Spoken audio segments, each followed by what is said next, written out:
João capítulo 1, o versículo 4 diz assim: Nele estava a vida, e a vida era a luz dos homens. E a luz resplandece nas trevas, e as trevas não a compreenderam.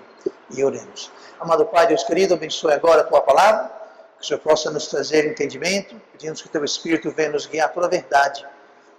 Empodere agora, que eu possa falar com clareza, concisão, te peço em nome de Jesus. Amém. E vamos sentar esta noite. Estamos de volta no nosso estudo sobre o Espírito Santo.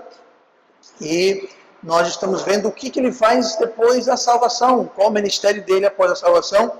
E hoje nós vamos ver algo um pouquinho além do que nós vimos na semana passada.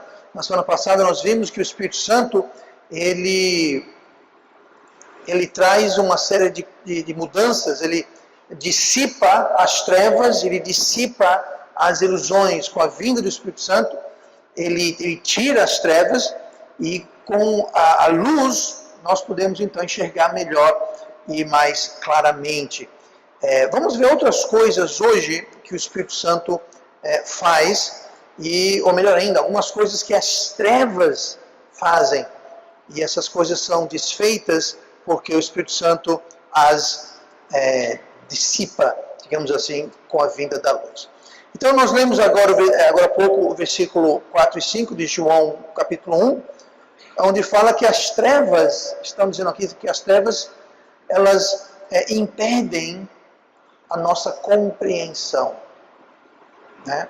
Nele estava a vida, e a vida era a luz dos homens. Então Jesus Cristo, ele é a luz, ele traz luz, como nós vimos na semana passada, e continua: e a luz resplandece nas trevas, e as trevas não a compreendem. O grande problema com o homem não regenerado é que ele não consegue entender. Aqui fala que a luz resplandece, ela brilhou nas trevas, a luz estava lá, só que as trevas que estão no homem natural não compreendem, eles não entendem, não tem como, porque as trevas bloqueiam a compreensão de verdades espirituais. A diferença que ocorre entre alguém que tem Cristo, alguém que é salvo, alguém que nasceu de novo, e alguém que não nasceu de novo, alguém que não é salvo, ao olhar para as coisas de Deus, é a diferença de alguém que, por exemplo, vê uma foto e alguém conhecer a pessoa de verdade, pessoalmente. Quando você vê uma foto, você está vendo a pessoa, você pode reconhecer a pessoa, mas você não conhece a pessoa. Aquela foto é uma imagem unidimensional. Você só vê aquele um plano, você não está vendo tridimensionalmente, você não está vendo a coisa como ela realmente é, mas apenas um retrato, uma fotografia. A diferença entre você ver a foto de alguém e você conhecer alguém. Quando você conhece alguém, aquilo se torna algo pessoal. Aquilo se torna algo que você pode conhecer, você pode relatar. Qualquer um, perdido ou salvo, qualquer um pode regurgitar fatos, qualquer um pode aprender dados, qualquer um pode amassar informação sobre a Bíblia, coisas que aconteceram na Bíblia. Qualquer um pode saber da história de Noé, da arca. Qualquer um pode conhecer as profecias dos profetas, a crucificação. Qualquer um pode saber sobre a criação de Deus. Qualquer um pode saber sobre Cristo, quem era Cristo, o que Cristo fez, os milagres que Ele fez. Qualquer um pode saber o fato que Ele morreu, foi crucificado. Qualquer um pode entender que não só Ele morreu, Ele ressuscitou. Qualquer um pode saber isso. E só saber estas coisas não indica salvação. Qualquer um pode botar esses fatos para fora.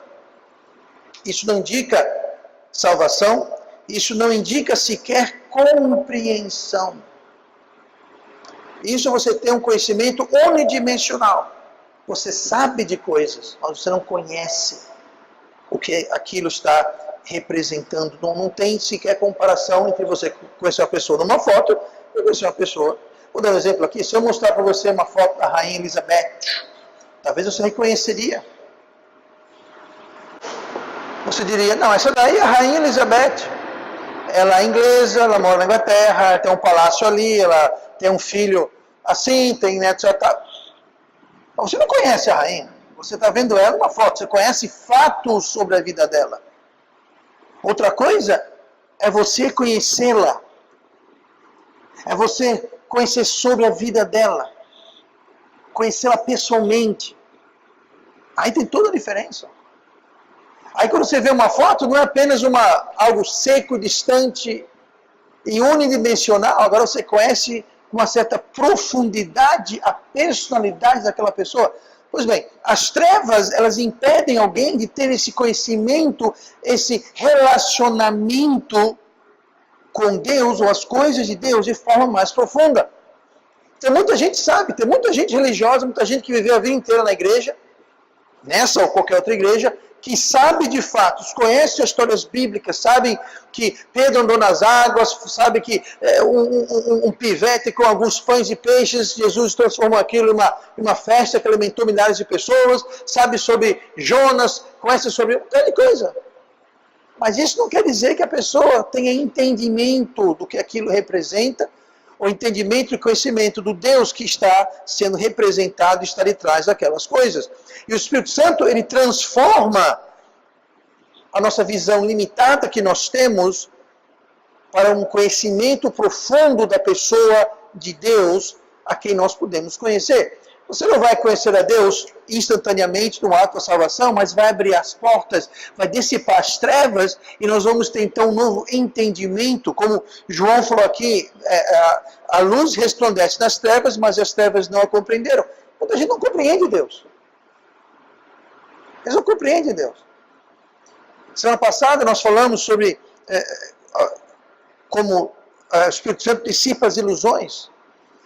Tem muita gente que acha que tem um relacionamento com Deus, muita gente que crê, pensa que caminha com Deus e aquela coisa toda, mas na realidade é um Deus que eles criaram, fruto de uma ilusão, que é fruto das trevas e fruto da falta de compreensão. E muitas vezes, quando Deus se revela e quando Deus tira aquele manto, abre aquela oportunidade de ver quem realmente Deus é, muita gente fala, esse Deus aí não. O Deus que eu gostava era aquele outro Deus que topava tudo, aquele Deus que podia tudo, aquele Deus que dá chances ilimitadas, aquele Deus que não liga para nada, aquele Deus que cada um faz o que quer, aquele Deus do oba-oba, do bem-bem, bom-bom. Aquele Deus eu gostava. Agora, esse Deus aí, esse Deus que está atrás dessa cortina de trevas, esse Deus que eu não estava entendendo, mas agora eu estou, esse eu não estou gostando não. E sabe uma coisa? Eu vou procurar uma igreja onde o meu Deus, com B minúsculo, seja cultuado, e não o Deus da Bíblia.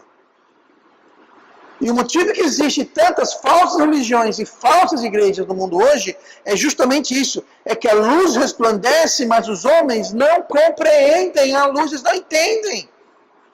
Eles criaram um ídolo que chamam de Deus, que não é Deus. É uma imagem, um pseudo-Deus, e tem muita gente que se contenta com isso.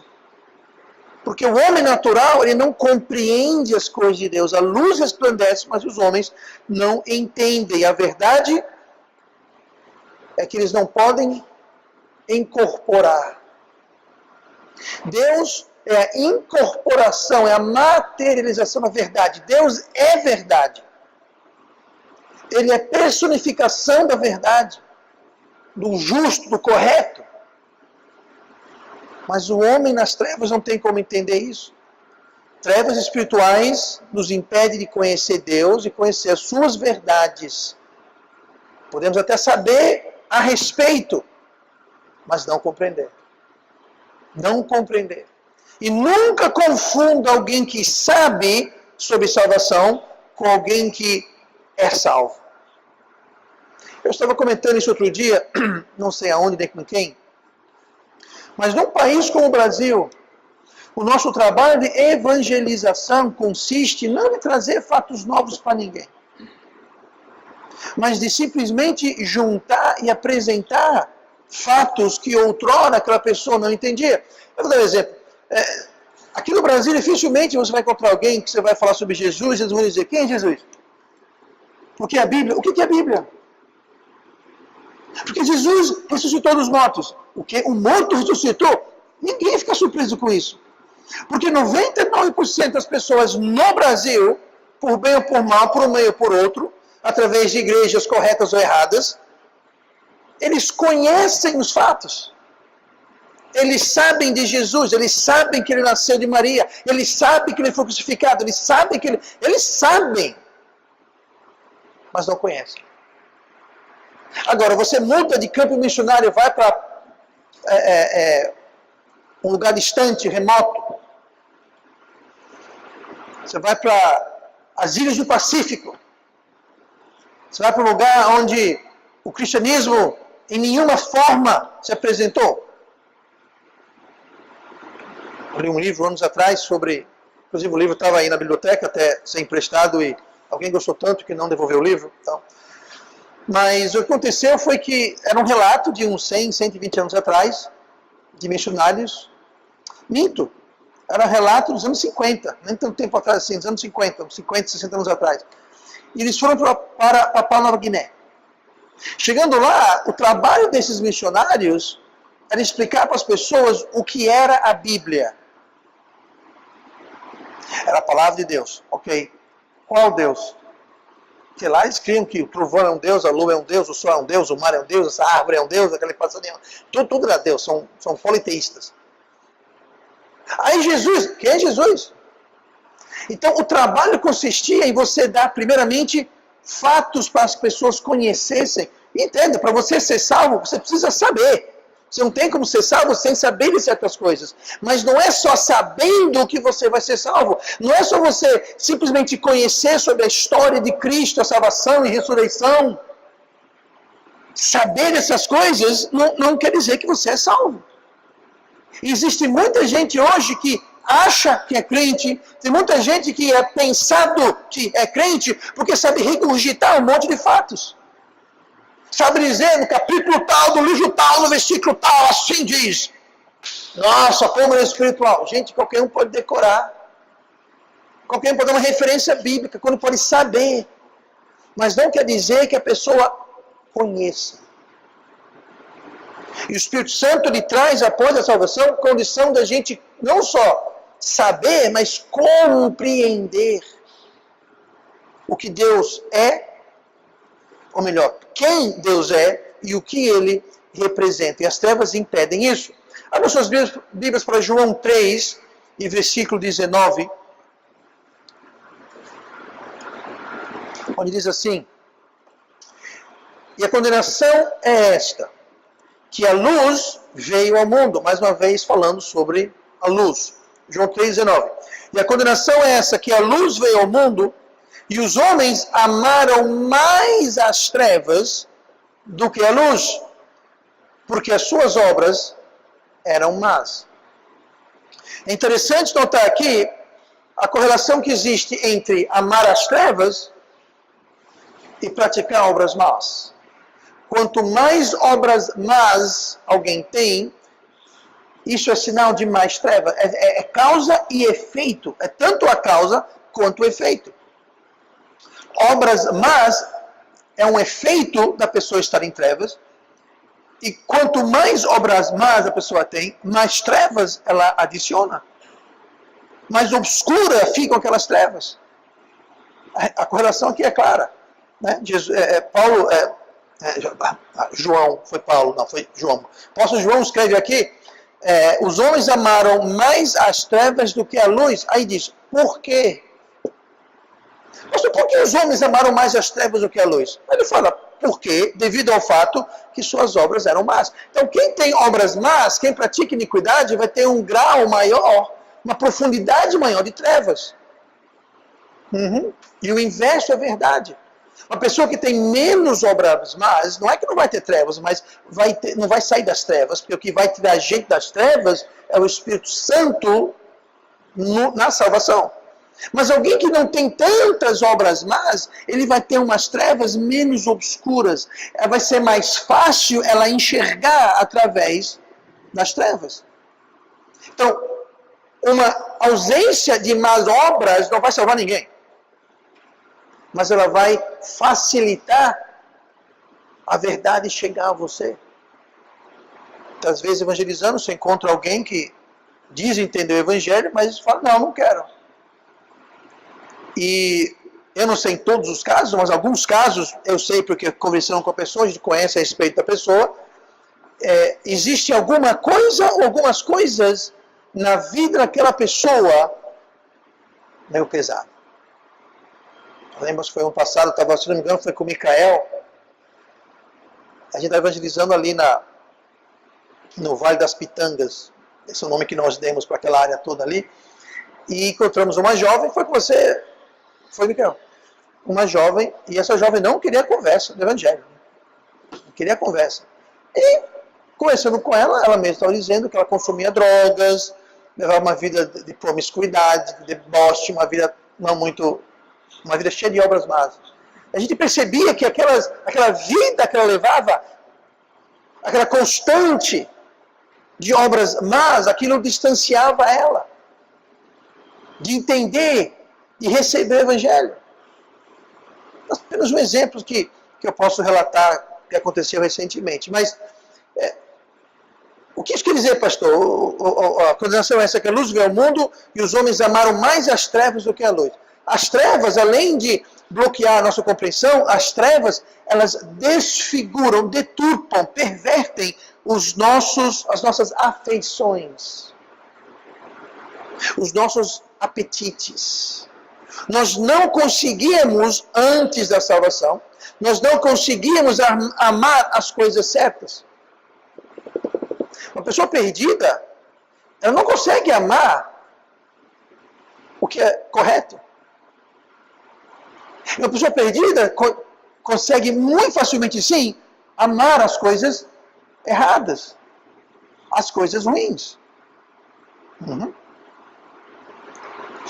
E a gente tem que entender que quando o Espírito Santo entra em nossas vidas, no momento da salvação, e ele tira as trevas, ele abre a nossa compreensão, mas o que ele também faz ele restaura, ele reseta, digamos assim, as nossas afeições. Por afeições me refiro às coisas que nós gostamos, os apetites que nós temos, as coisas que nós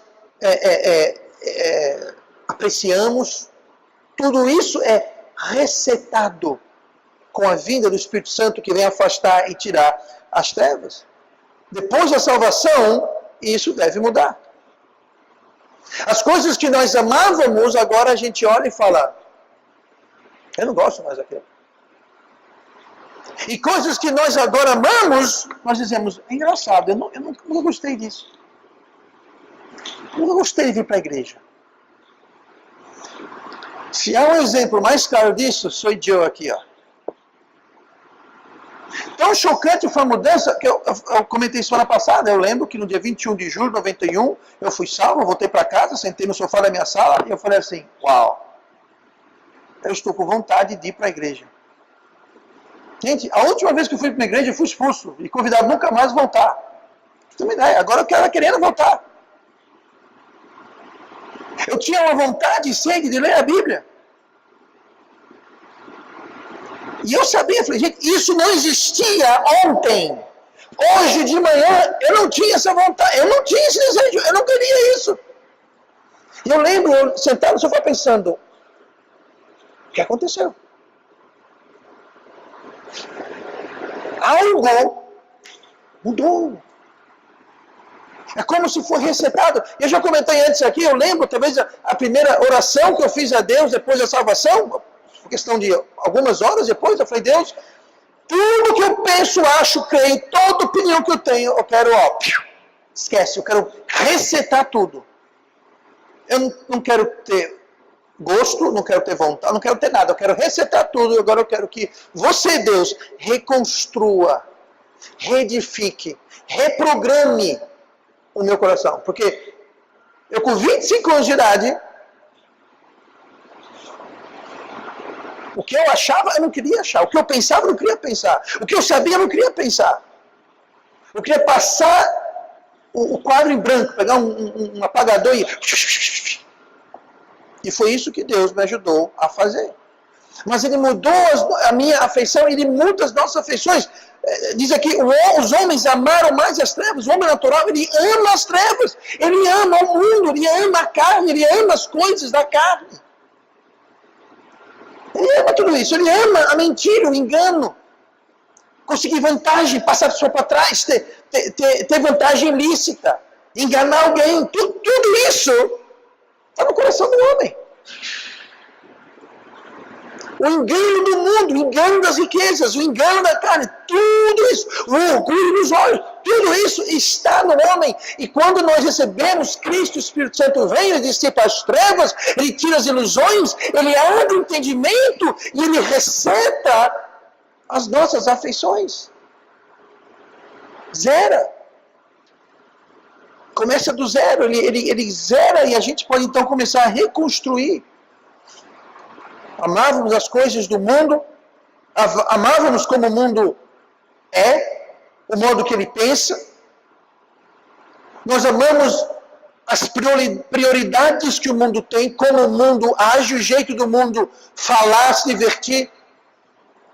Tudo isso nós amávamos. Pessoas perdidas.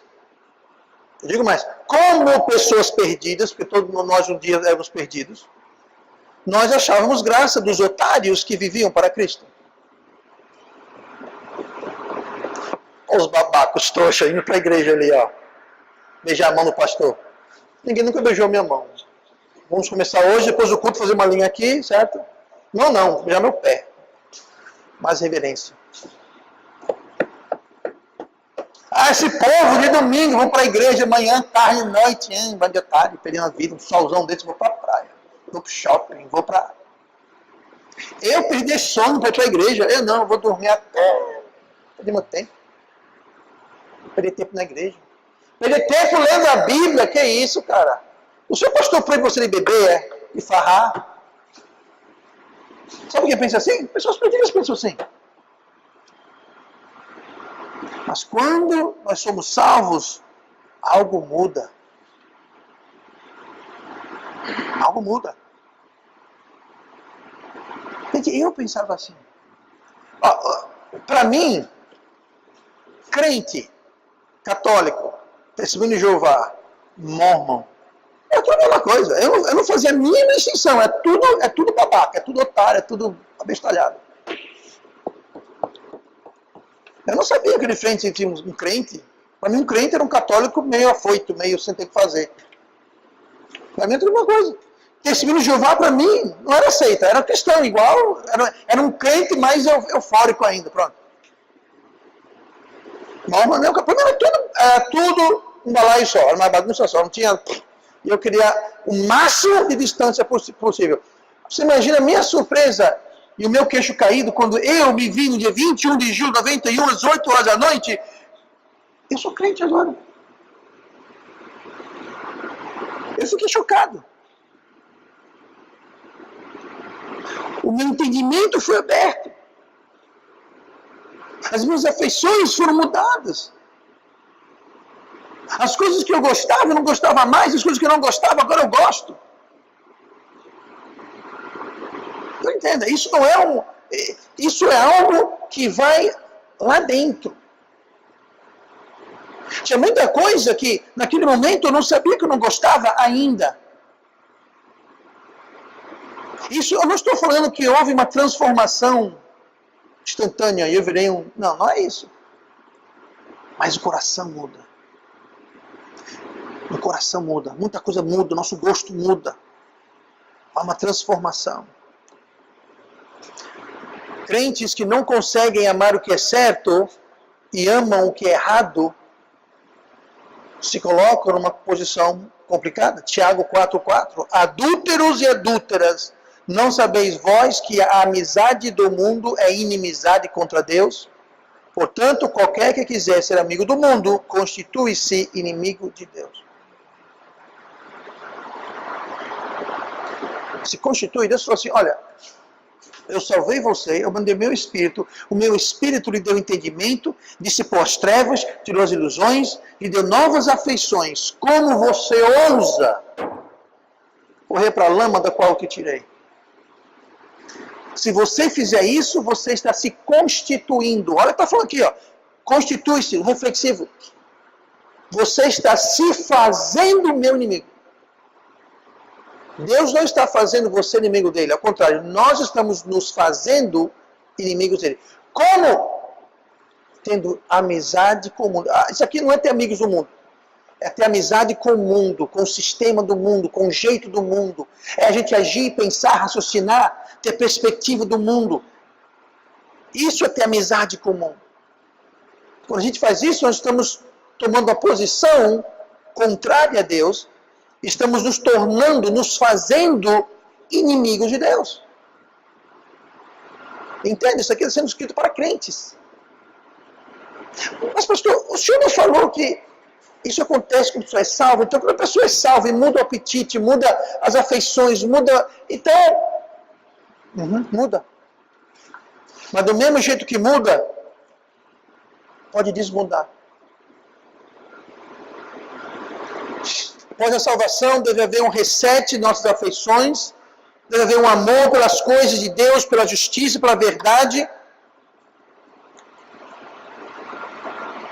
E se isso nunca houve na sua vida, então a coisa está complicada. Mas depois da salvação deve vir a realização, a percepção de que nós vivemos em um outro mundo. Um outro mundo, não que o mundo mudou, mas nós mudamos perante o mundo. As coisas que me atraíam não me atraem mais. As coisas que eu gostava, não gostava mais. Peraí, ontem eu gostava, hoje não gosto mais. Pois é, tudo mudou. 1 João, capítulo 2, versículo 15, diz assim: não ameis o mundo, nem o que no mundo há. Se alguém ama o mundo, o amor do Pai não está nele. Palavras categóricas. A pessoa que ama o mundo, a pessoa que quer amar o mundo. Amar o mundo é amar o jeito do mundo, o jeito de pensar, raciocinar, agir. Nós somos chamados para ser um povo peculiar, um povo à parte, um povo diferente. João 17, versículo 15, Jesus orando ao Pai por nós, aliás. Uma oração que Jesus fez pensando em nós. João 17, 15. Não peço que os tires do mundo, mas que os livres do mal. Não são do mundo, como eu do mundo não sou. Santificai-os na tua palavra, a tua palavra é a verdade. Tá? Jesus falou aqui o quê? Falando da gente, dos salvos. Eles não são do mundo. Nós éramos. Nós éramos. Mas depois de salvos, nós não somos do mundo. Nós não somos do mundo. Então nós falamos, vocês não são do mundo porque vocês estão vivendo, agindo, pensando, correndo atrás do mundo. Vocês estão se fazendo meus inimigos. E uma coisa eu te digo, você não quer ser inimigo de Deus. Porque Deus sempre ganha. Você pode correr, você pode se esconder. Não tem jeito. Não tem jeito. Ninguém foge de Deus. Ninguém foge da justiça de Deus. Ninguém faz Deus de bobo. Tem que falar em Gálatas. Não vos enganeis. De Deus ninguém escarnece. Tudo aquilo que come plantar, semear, isso aí fará. Não adianta se você quer fugir e correr. Não tem. Não se faça inimigo de Deus. Porque ele vai te achar, ele vai te pegar. Ei, pastor, aí, ó, esse Deus aí, eu gosto daquele Deus bonzinho, que está no céu, que faz tudo o que eu quero. Pois é. Isso é ilusão. Nosso Deus fala, o que você plantar, tu vai colher. O que você cozinhar, você vai comer. O que você forrar, você vai deitar. Isso é Deus. Muita gente não gosta desse Deus. Ele quer aquele Deus bonzinho, Papai Noel, lá no céu, que você faz cócegas nele e ele te abençoa. Faz cócegas nele e te dá um carro novo. Você faz cosquinha nele. Esse Deus não existe. Esse Deus não existe. Quando nós entramos na luz e saímos das trevas, as nossas afeições são mudadas. 1 Pedro 2, versículo 9, diz assim: mas vós sois, falando sobre nós, vós sois a geração eleita, escolhida. O sacerdócio real. Todos nós somos, sabe o quê? Sacerdotes reais. Por quê? Porque do rei. A nação santa. Será que nós podemos nos caracterizar como uma nação santa? Continua. Povo adquirido. Adquirido quer dizer comprado. Para que anuncieis as virtudes daquele que vos chamou das trevas para a sua maravilhosa luz. Mais uma vez, trevas e luz. Deus tirou a gente das trevas para sermos o quê? Para sermos sacerdotes, para sermos santos, para sermos um povo adquirido, que anunciamos as virtudes daquele que nos chamou das trevas para a luz. Aí pergunta, qual moral que você tem de anunciar as virtudes daquele que nos chamou das trevas para a luz, se nós estamos em trevas? Ei, fulano, ali tem luz, é tão bom a luz, vai para lá. Por que você está aqui nas trevas comigo? Ah, porque... credibilidade zero.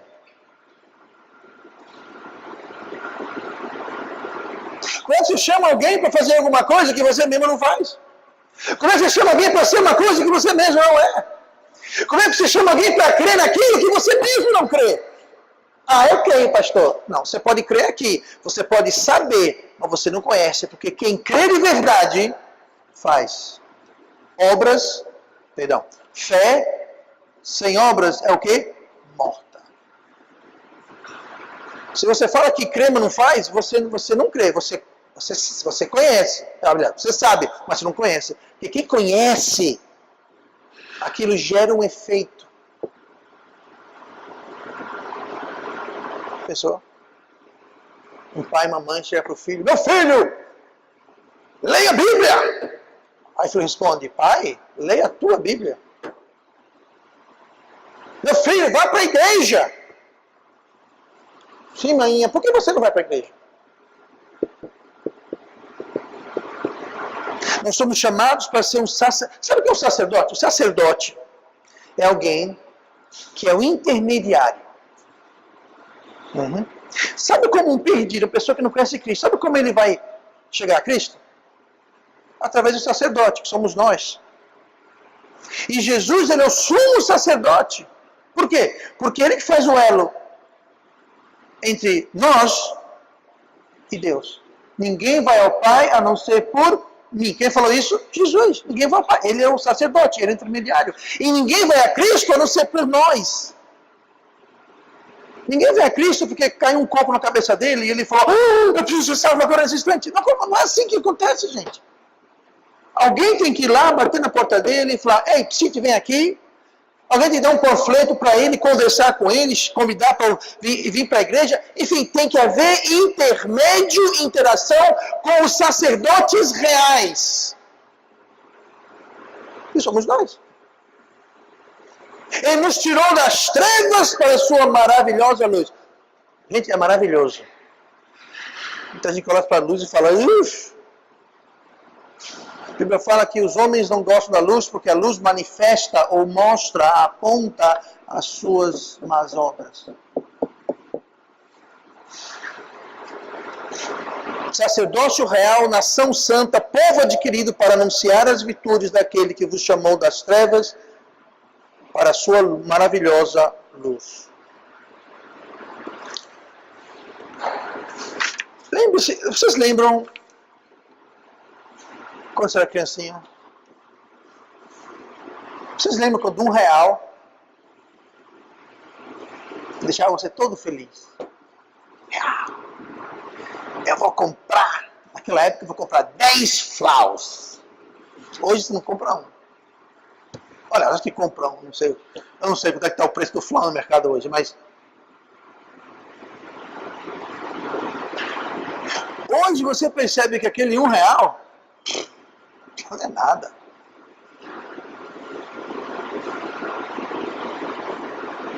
Uma criança, o auge, a coisa mais deliciosa do mundo é comer um passaporte, um hambúrguer. Com batatinha frita e milkshake, pronto. Isso é o ápice. Aí, você descobre depois que Tem churrasco, comida chinesa, tem pizza, tem comida italiana, comida... O que acontece? Você percebe. Eu não lembro outra vez que eu consumi um falso. E nem tenho vontade nenhuma de consumir falso nenhum. A perspectiva muda, gente. Aquilo que a gente gostava, a gente não gosta mais. Aquilo que a gente não gostava, a gente começa a gostar. Criança geralmente não gosta de legumes, né? Salada, brócolis, Mas quando você cresce, você percebe que melancia não tem gosto de cebola. Realmente não tem. Eu não vou apontar para ninguém. A gente começa a perceber certas coisas. Começamos a adquirir, abre-se horizontes que outrora a gente não compreendia, a gente não conseguia enxergar por causa das trevas.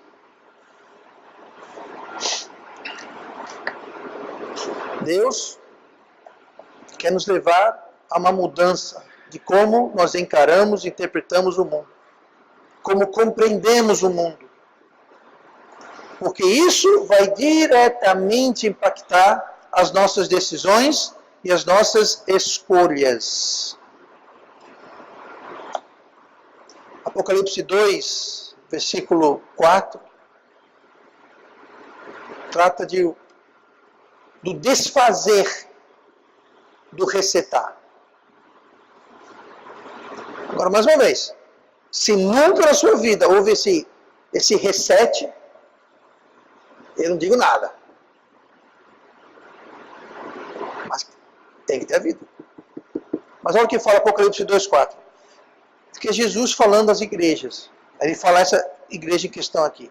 Tenho, porém, contra ti, que deixaste o teu primeiro amor.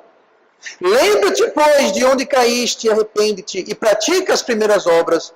Quando não, brevemente a ti virei, e tirarei do seu lugar o teu castiçal, se não te arrependeres. Então aqui é interessante que Jesus fala sobre deixar o primeiro amor. Bom, para você deixar alguma coisa, você tem que ter tido aquela coisa. Você não pode deixar uma coisa que você nunca teve. Aqui está falando a uma igreja, a um grupo de pessoas que eles tinham deixado o primeiro amor. Que primeiro amor? Quando nós somos salvos, Deus nos dá novas afeições, novos apetites. Essas pessoas haviam deixado isso. Haviam perdido isso. Eles tinham resetado o reset. E Jesus aqui está os condenando, falando, eu tenho isso contra você. Essa coisa aqui, eu não estou contente que vocês, vamos ler aqui de novo, vocês têm, porém, contra ti que deixaste seu primeiro amor. Eles perderam aquela afeição, aquele apetite, aquele amor que eles tinham por certas coisas, eles deixaram aquilo. Como que deixaram aquilo? Lembra-se, pois, de onde caíste, arrependa-te e pratica as primeiras obras. Você lembra, nós lemos no começo lá em João, o mundo amou mais as trevas do que a luz, por quê? Porque suas obras eram más. Aqui está dizendo o quê? Pratica as primeiras obras. Quais? As do primeiro amor. Mais uma vez, a correlação de boas obras com o primeiro amor, que é o reset, digamos assim, das novas afeições e apetites que Deus dá. Como é que a gente atrai trevas? Praticando obras más. Como é que a gente se arrepende? Aqui fala, lembra-te, pois, de onde caíste. Onde é que a gente lembra? Na mente. A fé começa onde? Na mente. Então ele fala, lembra-te, pense, mente, arrepende-te. Mas como é que arrepende? É um sentimento de, ai, me sinto terrível quanto a isso. Não, isso não é arrepender. Arrepender, praticas as primeiras obras. Faça. O quê? O que você fazia, o que você deixou de fazer. Você que lê a Bíblia e não lê mais, leia. Você que vem para o culto e não vem mais, venha. Você que faz o que é certo e não faz mais, faça o que é certo. Lembre-te, arrependa e pratique as primeiras obras. É assim que você vai resetar. Porque Deus fala, eu resetei uma vez. Se você resetou o meu reset, agora você que vai ter que resetar. Como? Fazendo as obras, porque você já tem o Espírito, você já tem luz, você já tem entendimento, você já tem compreensão. Eu já fiz a minha parte. Eu resetei e dissipei as trevas e as ilusões. Agora se arrependa, conserte isso. Como? Praticando as obras. Fazendo o que você deve fazer. Mas eu queria dizer que a pessoa que nunca deixou de fazer, porque nunca começou a fazer. Pois é. Como eu falei semana passada, eu não sei o que dizer. Eu só sei ensinar o que a Bíblia está dizendo, gente. Ou o Espírito Santo tirou folga no seu caso. Que eu acho difícil. Impossível. Porque o Espírito Santo, Deus, não faz acepção de pessoas. O mesmo Deus, o mesmo Espírito Santo que opera no meu coração, opera no coração de todos nós aqui. O mesmo Espírito Santo que operou no coração de Davi, de Abraão, de Jacó, de Jonas, dos apóstolos. É o mesmo Espírito Santo. Ele não agia mais ou menos do mesmo jeito. Não faz acepção de pessoas. Ele dissipa as trevas, dissipa as ilusões. Ele nos dá uma compreensão que não havia antes. Ele nos dá afeição, apetites, vontades diferentes. Só que a gente pode cair nesse lugar. Como é que conserta, pastor? Como é que conserta?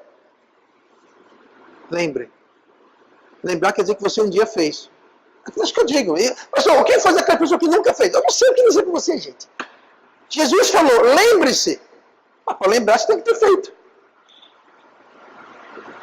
Lembre, se arrependa praticando as obras.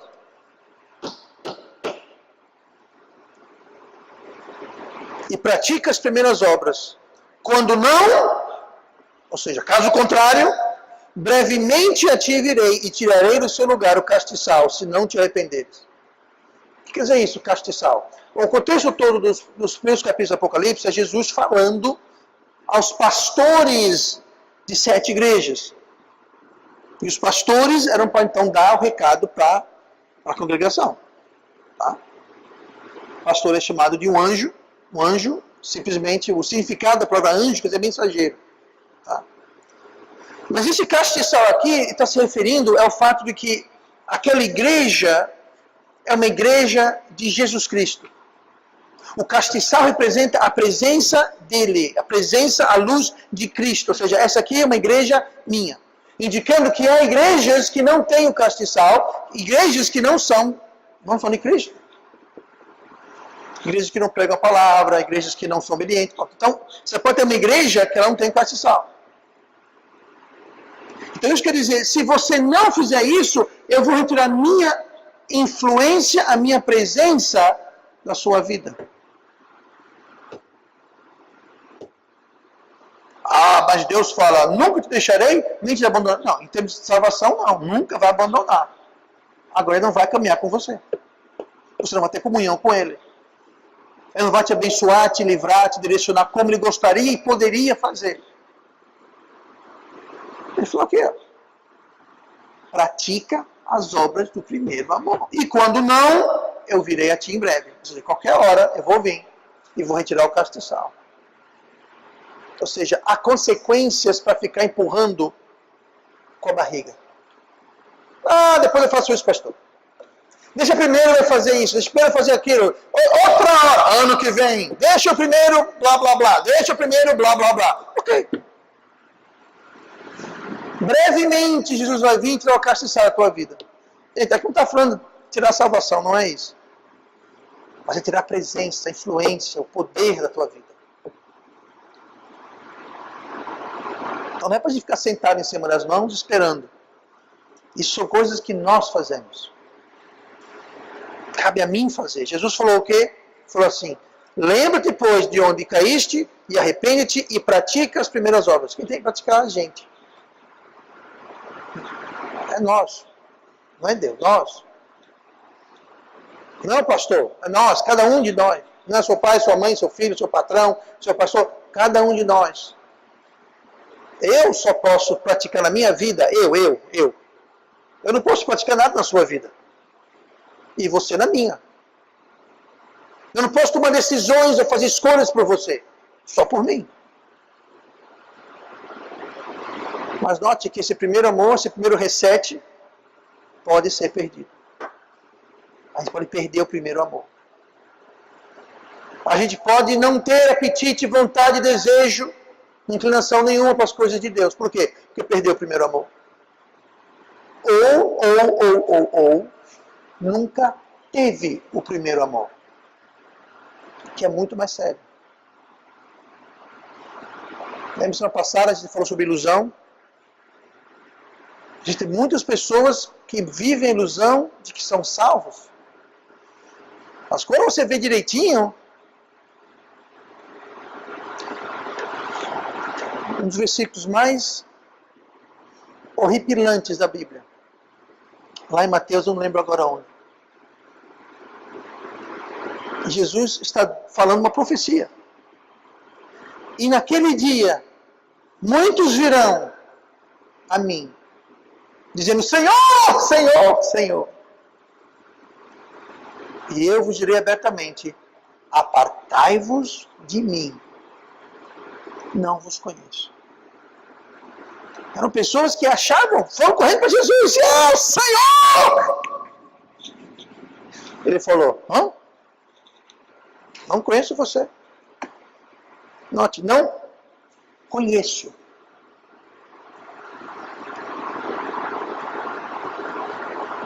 Mas nós fizemos isso, nós fizemos aquilo, em teu nome. Mais uma vez eu digo, apartai-vos de mim, não vos conheço. Esse dia vai acontecer. São pessoas que estão vivendo uma ilusão.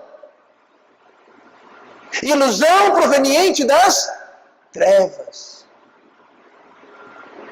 Tem muita gente que pensa que é salvo.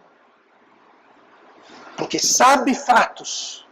Porque sabe disso, sabe daquilo. Porque frequenta aqui, frequenta ali. Mas não são salvos. Porque a salvação traz uma transformação. Que vai depender da nossa rendição e obediência ao Espírito Santo.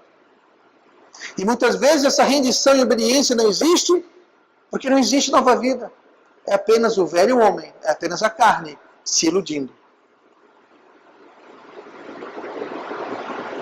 E essa é a pior ilusão.